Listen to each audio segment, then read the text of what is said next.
5000 school बंद किए जाएंगे और साथ ही टीचर्स की 12000 पदों को छीना जाए और लाखों विद्यार्थियों की पढ़ाई में रुकावट आएगी और सरकार इसे रिफॉर्म कहती है। सच में, या फिर ये गरीबों को फांसने का एक जाल है। बेसिक शिक्षा विभाग के अपर सचिव दिलीप कुमार ने कहा है कि जितने भी सरकारी स्कूल में 50 बच्चों से कम हैं उनको दूसरे स्कूलों के साथ मर्ज कर दिया जाएगा, क्योंकि एजुकेशन की क्वालिटी बढ़ाने के लिए ऐसा करना बहुत इंपॉर्टेंट है। और उनका मानना ये है कि जितने प्राइवेट स्कूल्स हैं और सोशल मीडिया पर अपने एजुकेशन दिखाते हैं और बच्चों को लुभाते हैं, इनके वजह से भी सरकारी स्कूल में बच्चों की कमी है और इसलिए सरकारी स्कूल में बच्चे नहीं जा रहे हैं और ये गलत है, ये नहीं होना चाहिए, ये सब बोल रहे हैं। सरकार भी ऐसा चाहती है क्योंकि सरकार की 2 नीतियाँ, एक नेप 2020 और निर्माण भारत मिशन, दोनों फेल ही हो गई हैं लगभग, क्योंकि नेप 2020 का जो उद्देश्य था वो अभी तक पूरा नहीं हो पाया। 5 साल हो चुके हैं, लोगों पर भार बढ़ रहे हैं। जितने भी स्टूडेंट्स हैं, बोला गया था कि स्टूडेंट को पेपर देंगे तो उनकी टेंशन कम होगी, बस हेडेक उनकी बढ़ी है, क्योंकि हर साल 2 बार पेपर देने होते हैं, हर सेमेस्टर में पेपर देने होते हैं। इससे हेडेक बढ़ गई है उनकी और उनके जो फ्यूचर के बारे में सोचने की क्षमता है वो भी कम हो गई है। इसे सरकार की जितनी भी योजनाएं फेल हुई हैं उनको दिखा सकते हैं कि हाँ देखिए ये बहुत अच्छी हैं। और नेप 2020 ने ना ही डेवलपमेंट के रूप में कुछ किया है, ना स्किल डेवलपमेंट किया है, ना ही कोई ऐसा रिजल्ट आया है इसका कि एकदम से बहुत हाई पावर का रिजल्ट आ गया है और सरकार एकदम बहुत अच्छी हो गई है कि हाँ हमने सब कुछ कर दिया है। अभी 8 तक के बच्चों के लिए बेसिक शिक्षा भी नहीं दी जा रही है। AI को जोड़ने का बोला गया था, बट अभी तक AI का कोई पता ही नहीं है कि जोड़ा जाएगा या नहीं। बस सरकार को एक ही काम रह गया है एजुकेशन में करने के लिए कि इस चैप्टर को हटा देती है, हर साल 3-4 चैप्टर हर साल हट जाते हैं। यही काम है सरकार का आजकल एजुकेशन को अच्छा करने के लिए। सरकार का कहना है कि इस मर्जर से रिसोर्सेज बढ़ेंगे और रिसोर्सेज बढ़ेंगे तो हम अच्छी तरीके से बच्चों को ट्रेन कर सकते हैं, स्किल डेवलपमेंट करवा सकते हैं। बट अगर हम सोचें तो वहाँ पर टीचर की कमी भी हो जाएगी, क्योंकि टीचर जब पहले मान लीजिए किसी एक ज़िले में 100 स्कूल हैं और 100 स्कूलों में जितने भी टीचर्स पढ़ाते हैं, 2-2 स्कूल मान भी लिया तो 200 टीचर्स उन स्कूलों में पढ़ाएंगे। अगर ऐसा ना हो और उन्हीं स्कूलों को मर्ज करके 20 स्कूल कर दिया जाए तो उनमें ज़्यादा से ज़्यादा कितने टीचर्स पढ़ा लेंगे? 60 टीचर्स। जो 140 टीचर्स बचे वो कहाँ जाएंगे? इसीलिए टीचर्स की वैकेंसीज़ को कम कर दिया जाएगा। 12000 वैकेंसीज़ कम हो जाएंगी UDISE+ के डेटा के अनुसार, जो कि भारत में एजुकेशन के लिए शिक्षकों की भर्ती निकालती है। UDISE+। ये मर्जर हमारे लिए किस तरीके से खतरा है, इसको एक एग्जाम्पल के रूप में देखते हैं।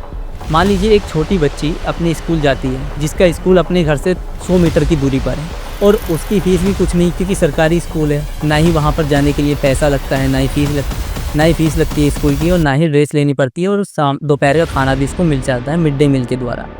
लेकिन अगर ऐसा ना हो, फिर वो बच्ची अपने स्कूल जाती है और उससे बताया जाता है कि आपका स्कूल अब ये नहीं है, 3 किलोमीटर दूर आपका मर्जर कर दिया गया है स्कूल, तो क्या वो जाएगी?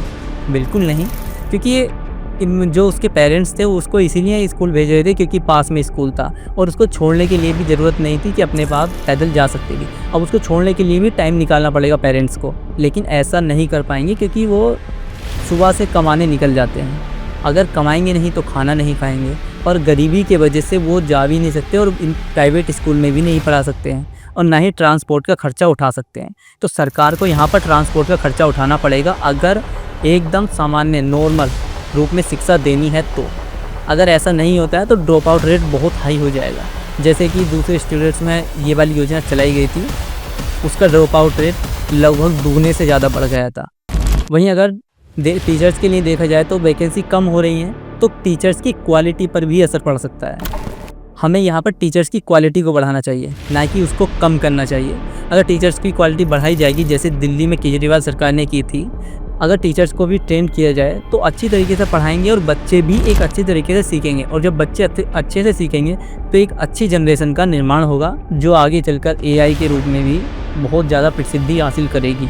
जिन स्कूलों को मर्ज किया जा रहा है उनमें लगभग क्लास 8 तक के बच्चे हैं, क्लास 1 से लेकर 8 तक के 14 साल से कम के बच्चे, जिनको अनिवार्य शिक्षा देना संविधान ने हमें बताया है कि आपको अनिवार्य शिक्षा और निःशुल्क शिक्षा इनको देनी ही पड़ेगी, भले ही इनकी फाइनेंशियल कंडीशन अच्छी हो या ना हो। कोई भी बच्चा बिना शिक्षा के नहीं रह सकता है, उसको शिक्षा अनिवार्य है। लेकिन अगर हम इस मर्जर को कर देते हैं तो क्या हम इसका उल्लंघन नहीं कर रहे हैं? हम साफ साफ संविधान का उल्लंघन भी कर रहे हैं कि हम शिक्षा को उस बच्चे से दूर ले जा रहे हैं। बट संविधान कहता है कि उस बच्चे के पास शिक्षा आनी चाहिए, ना कि शिक्षा के पास वो बच्चा, क्योंकि शिक्षा बहुत ज़रूरी होती है शुरू के सालों में, 14 साल तक। जब 14 साल तक शिक्षा मिलेगी तो एक अच्छा इंसान बनेगा, सिविल सोसाइटी में जाएगा, अच्छा इंसान बनेगा तो अच्छी मेंटलिटी के साथ आगे बढ़ेगा। यहाँ पर बीजेपी सरकार की सभी पढ़ो सभी बढ़ो वाली योजना का क्या हुआ, क्योंकि उनका कहना तो यही है ना कि हम तो सबको एजुकेशन देना चाहते हैं, फ्री एजुकेशन और एक क्वालिटी वाली एजुकेशन। उसके लिए प्रत्येक बच्चे के लिए स्कूल खोलना ज़रूरी होता है, और आसपास के क्षेत्र में अगर स्कूल खुला रहे, जिस स्कूल में 40-50 बच्चे हैं या 30-35 बच्चे भी हैं, तो चलता रहना चाहिए, क्योंकि सरकार का काम पैसा कमाना नहीं होता है, जनसेवा होता है। गांधी जी ने एक बार कहा था कि जब सरकार पैसा कमाने के लिए आ जाए तो उसे सरकार नहीं कहते, और ना ही उस देश को लोकतंत्र कहते हैं, क्योंकि लोकतंत्र में सरकार का काम सिर्फ जनसेवा होता है, जनहित होता है। जितना भी वो पैसा कमाती है वो जनहित में दान देती है, या फिर जनहित में ही सारा विकास करती है, किसी और को नहीं देती। अपना एमएलए नहीं खरीदती है, दोस्तों का बंटवारा नहीं करती है, किसी को भी फ़ायदा नहीं पहुंचाती, सिर्फ जनहित में जाता है। भले ही सरकार को उससे घाटा ही क्यों ना हो रहा हो, लेकिन सरकार को फिर भी वो सब चीज़ें चलानी पड़ेंगी, क्योंकि उसकी मजबूरी है, और हम लोकतंत्र हैं। एनीवे, अपने स्कूल से बहुत दूर रहते हैं और आप स्कूल डेली नहीं जा पाते हैं और आपकी पढ़ाई डेली छूट जाती है, तो आपके लिए सबसे अच्छा सोल्यूशन है यूपीएससी जोन। आप यूपीएससी जोन पे जा सकते हैं और वहाँ पर एनसीईआरटी के जितने भी कोर्स है, क्लास 6 से लेकर और 9 इंटर तक सब पढ़ सकते हैं, एकदम बहुत अफोर्डेबल प्राइस पर, 9 रुपये में। और सत्येंद्र20 कोड यूज़ करने के बाद आपको 20% एक्स्ट्रा डिस्काउंट मिल जाएगा। ये ऑफ़र कुछ ही बच्चों के लिए है शुरुआत में, आप जल्दी जाइए और अपना बुक कर लीजिए ताकि आपको ये डिस्काउंट मिल सके। आइए लौटते हैं अपने टॉपिक पर। इतने बड़े राज्य में सरकार मर्ज वाली पॉलिसी को अपना रही है, 5000 स्कूल इफ़ेक्टिव होंगे इससे, और हो सकता है सरकार ने बताया कि आगे और भी होंगे। और अभी तक फ़िलहाल 30 बच्चे जिस स्कूल में हैं वहाँ तक चली थी, बट उसको बढ़ाकर 50 कर दिया गया है। आगे 30 बच्चे वाले स्कूल भी मर्ज होंगे। लेकिन इतने बड़े राज्य में इस स्कूल को चलाने का क्या उद्देश्य हो सकता है? क्या इसको कभी पहले एक्सपेरिमेंट किया है? जी हाँ, इसको राजस्थान, झारखंड और मध्य प्रदेश में एक्सपेरिमेंट किया गया है, और एक्सपेरिमेंट के बाद इसके रिजल्ट इतने गंदे आए हैं कि कोई भी बच्चा इसमें नहीं पढ़ना चाहेगा और ना ही कोई इसको अपनाना चाहेगा। राजस्थान में पहले 20% ड्रॉप आउट रेट हुआ करता था, बट जब से मर्जर वाली नीति को अपनाया गया है तो वहाँ पर ड्रॉप रेट बढ़कर 50% हो गया है, दोगुने से भी ज़्यादा। पहले 20%, अब 50%। सोच लीजिए, अगर पहले 10 में से 8 बच्चे स्कूल जाते थे तो अब सिर्फ 5 जाते हैं, उनमें से भी 3 कम हो गए हैं। इतना बुरा असर पड़ेगा। राजस्थान तो एक छोटा एरिया है जनसंख्या के रूप में, ये यूपी बहुत बड़ा एरिया है। अब यूपी में लगा लीजिए आप 50% जनसंख्या का ना पढ़ना, मतलब किसी छोटे मोटे देश के बराबर जनसंख्या का ना पढ़ना। इतने अशिक्षित लोग हो जाएंगे तो भारत की राजनीति को चलाने के लिए काफ़ी हैं, और भारत की राजनीति सिर्फ इन्हीं से चलती है। आजकल वोट बैंक के लिए धर्म की राजनीति बहुत ज़्यादा होती है। जितने ज़्यादा लोग अनपढ़ रहेंगे उतने ज़्यादा धर्म के लिए जागरूक होंगे और हिंसा करेंगे, और उतने ज़्यादा देशद्रोही हो जाएंगे। लोगों को पता ही नहीं होता कि वो देशद्रोही कब हो जाते हैं, क्योंकि उनको पता ही नहीं है कि सही और गलत का अंतर क्या होता है। जब पढ़ेंगे ही नहीं तो सही और गलत का अंतर नहीं जान पाएंगे। इसीलिए पढ़ना बहुत ज़रूरी होता है। अब जब पढ़ाई उनके साथ है ही नहीं, उनसे दूर कर दी गई है, तो सिंपल से एक ही रास्ता बचा है उनके साथ, कि वो अनपढ़ रह जाएं। अनपढ़ रहेंगे तो आगे चल के 10 साल बाद, 20 साल बाद अंधभक्त बन जाएंगे, जो कि सरकार के लिए बहुत ज़रूरी होता है। वोट बैंक बनी रहेगी, धर्म के नाम पर झगड़े कराएंगे और फिर वोट के नाम पर लूट लेंगे, और फिर बेरोजगारी, गरीबी, इसके चक्रव्यूह में पड़ता रहेगा युवा। फिर बोलेगा कि हमको रोज़गार नहीं मिल रहा। यहाँ पर पूरी जिम्मेदारी सरकार की भी नहीं है, हमें भी थोड़े कदम उठाने चाहिए।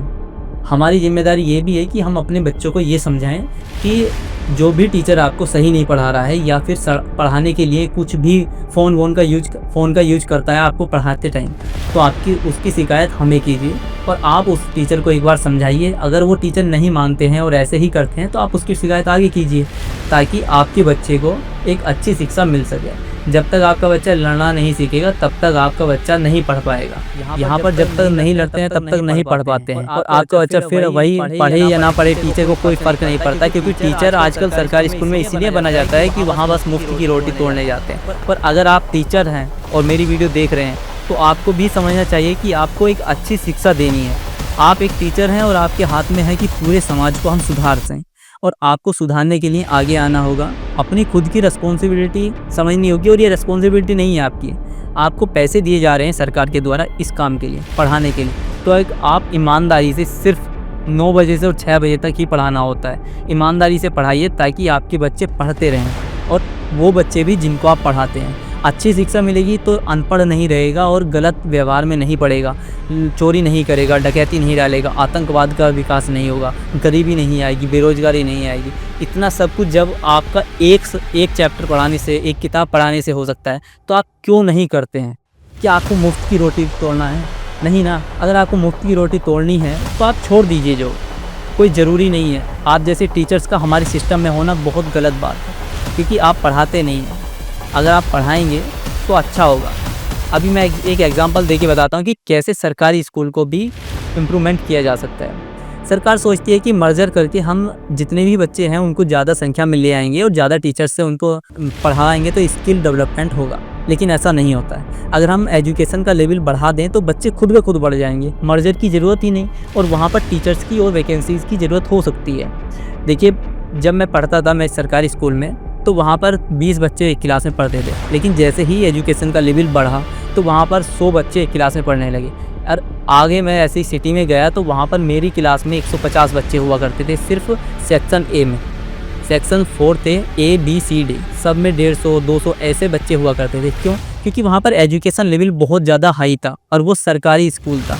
ऐसे ही हर एक स्कूल को अपनाने की ज़रूरत है, और प्रत्येक स्कूल को ये समझना चाहिए कि एजुकेशन लेवल जब बढ़ेगा तो बच्चे खुद ही आएंगे आपके पास, किसी और स्कूल में पढ़ने नहीं जाएंगे। क्योंकि किसी भी पेरेंट्स को ज़्यादा फीस देने का कोई लालच नहीं है। वो नहीं चाहते कि हम ज़्यादा पैसा खर्च करें एजुकेशन पर, क्योंकि सरकार की पॉलिसी है कि हम एजुकेशन देंगे। अगर आप एजुकेशन अच्छी देते हैं तो प्रत्येक बच्चा आपके ही स्कूल में पढ़ेगा। इसलिए एजुकेशन को बढ़ाने के लिए आपको टीचर को वेल ट्रेन करना होगा, और टीचर ट्रेन होंगे तभी अच्छी एजुकेशन आएगी और स्टूडेंट अच्छा बन पाएगा, अनपढ़ नहीं बनेगा और ना ही अंधभक्त बनेगा। तो आज से ही प्रण लें कि कभी भी बुराई नहीं सहेंगे, और ना ही ये सहेंगे कि हमारे टीचर नहीं पढ़ा रहा है तो यार तो ठीक है, हमारा फ़ायदा है, हमारा आज एक दिन बच गया।